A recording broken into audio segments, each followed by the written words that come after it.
You are looking at Julian's pronunciation guide, where we look at how to pronounce better some of the most mispronounced words in the world, like this other curious word. But how do you say what you're looking for today?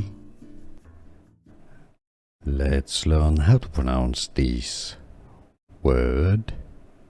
If you want to learn more confusing Greek vocabulary, including from biblical Greek and biblical names, make sure to stay tuned.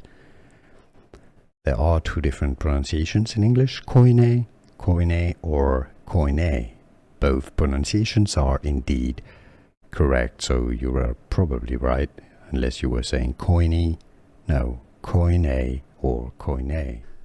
Here are more videos on how to pronounce more confusing words and names too many mispronounced. Like this video if you found it useful. I appreciate your support. I'll see you soon, and thanks for watching.